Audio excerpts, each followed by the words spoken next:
Today we're going to talk about do-it-yourself world cruise Yes, we are. on Dream Travel Share Unpacked.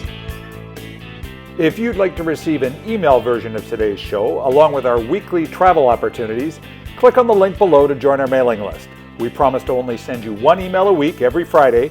You can unsubscribe at any time, and we won't share your email address with anyone else. Okay, how do we define a world cruise first off? Yeah, so a world cruise, probably not a big shock to most people, is one that visits, more than one continent. They almost always leave in January, and they're over 100 days. So any cruise over 100 days, we would probably classify as a world cruise. They're sometimes as long, I think the longest one I've seen is about 270 days. So that's like 9, 10 months. Yeah. For whatever reason, they tend to leave either Florida or California. There are exceptions to this, of course, but most of them leave Florida, California, usually in the month of January, and they sail westward. So they go quite often across the Pacific Ocean. You do some version of Asia or Australia, New Zealand. You carry on over towards Africa and Europe, and then back over towards the Americas again. Again, there's variations on this, but that's typically what we see for a world cruise. Okay. How many world cruises would you say we sell at Pampered Cruiser? Not a whole lot. So, I mean, it's a very small market in terms of there's not a whole lot of people that are, ready, willing, and able to, take 6 or 9 months away. They don't want to be away that long, which is entirely understandable. And these things aren't cheap. It's not out of the question for, usually there's not much below 50,000 bucks a person, and often it's over $100,000 per person to do these things. So yeah, we sell maybe one or two a year at best. Okay. Um, can you explain what we're talking about today? The do-it-yourself world cruise. Yeah, so it got me thinking. So if you remember last week, we were talking about doing, different ways to go to Japan. And one of the ones that's become popular in the last couple of years has been to do a repositioning cruise from Seattle or Vancouver, almost always Vancouver, but to Tokyo in repositioning season. So that'd be September. And of course, the ships come back in April, yeah, April, May sort of time frame. But I thought, Mhm. okay, well, how would that work out, right? Where you say you get on a boat in Vancouver and you ride it around to Tokyo, and then you get out in Tokyo for maybe a week or two or something like that. Explore Japan a little bit. The boat's gone. The boat will keep going because that's what cruise ships do. Uh, and and so it just got me thinking a little bit about, okay, well, some of the limitations of a world cruise would be, a regular traditional world cruise would be being on board that long and maybe not wanting to be on board that long, or going to places that you don't necessarily want to go to. So Mhm. again, maybe you spent a year in Japan as a kid and you don't really want to, I'm making stuff up now, but maybe you don't want to go there, right? And you've got a world cruise that has a whole bunch of port stops there. So I thought, okay, well, could you stitch these things together where, okay, I'm going to spend 3 weeks getting between Vancouver and Tokyo. Then I'm going to get out in Tokyo and I'm going to spend a couple of weeks. And then maybe I fly to Singapore. It's a fairly short flight. And I hop on another boat. Maybe it's on a completely different cruise line, even in Singapore, and I circumnavigate Australia, New Zealand.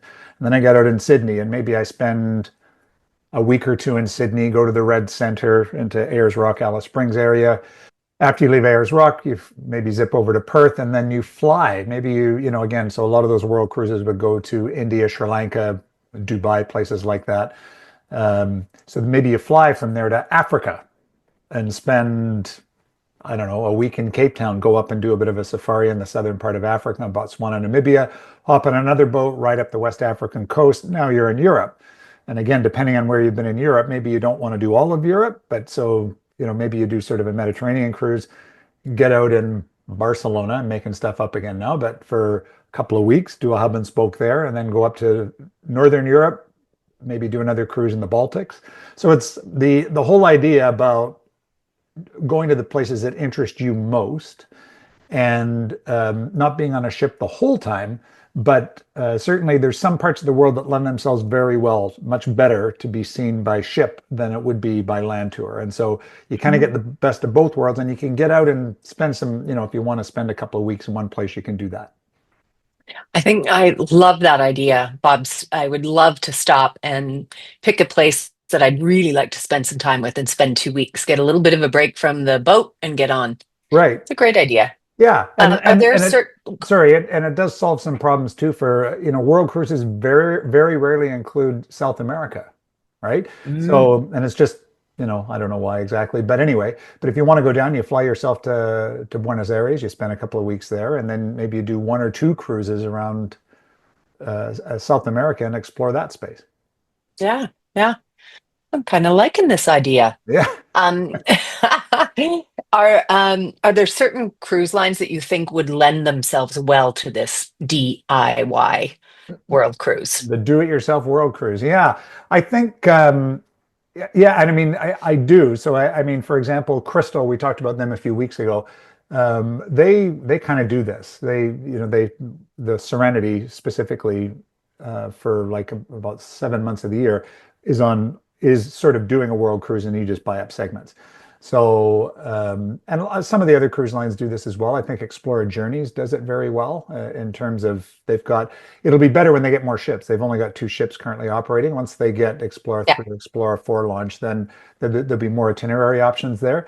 Oceania, they do a world cruise. Oceania does a world cruise every year, but they also they have two of their ships that sort of like move in a continuous line, if that makes any sort of sense.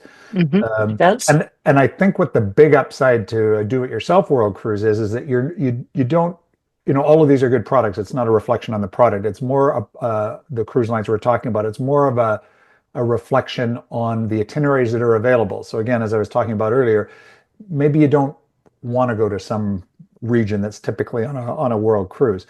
And so in this way, you can overfly certain areas, and then you can pick up a different ship on maybe a completely different cruise line that's doing something that is more appropriate for you. Hmm. Okay. Are there other services or considerations that would be able to help you with this kind of travel? Yes. Okay. So we should back up a little bit there insofar as is that, yeah, the seamless way to do this, the way to do this easy is to go on one cruise line and do a world cruise, right? Right? Because you're on board, you only unpack once. They usually have a visa package for you where they take care of all of that. So again, that's the sort of easy way to do it. If you've moved beyond that or that's not quite right for you, just keep in mind that stitching together a do-it-yourself world cruise, it's going to be more work for sure. But there are things that people are maybe not aware of. So, for example, luggage services. Hmm. So, and Stu and I've used these. They're actually very good. So this is when you have a bag shipped to where you're going to be. And so again, particularly if you're going to be away for a number of months and you're moving with different seasons, Yeah, you don't necessarily want to take all your winter clothes when you go to Australia, right? So exactly. because it's pretty warm there. So these luggage services that allow you to send bags ahead, and you can also do it the other way. You can also say, okay, well, I'm done with this stuff now. The shoppers do this quite a bit, right? They'll say, is it okay? Well, I've bought my souvenirs in this place, so I've I bought an extra suitcase or whatever. I'm going to ship it home, and so there are luggage services that will do this for you. What else can you think about talking about this do-it-yourself cruises? Yeah, I think the thing is that again, we've sort of decided that we're ready to be away for more than 10 days. So, the Europeans have been way ahead of us on this, access for a long time. Coming out of the pandemic, people are taking longer vacations. This makes perfect sense. Many of our clients are retired or semi-retired, or they're sort of, transitioning out of businesses that they own. They can be away, and they can be away for weeks or maybe even months. And not everybody's comfortable in that being away that long, but many are. And so I think that's the first thing to get your head around is that do I want to do this? The second thing, because it's not right for everybody, but for the people it's right for, I think it's a great solution.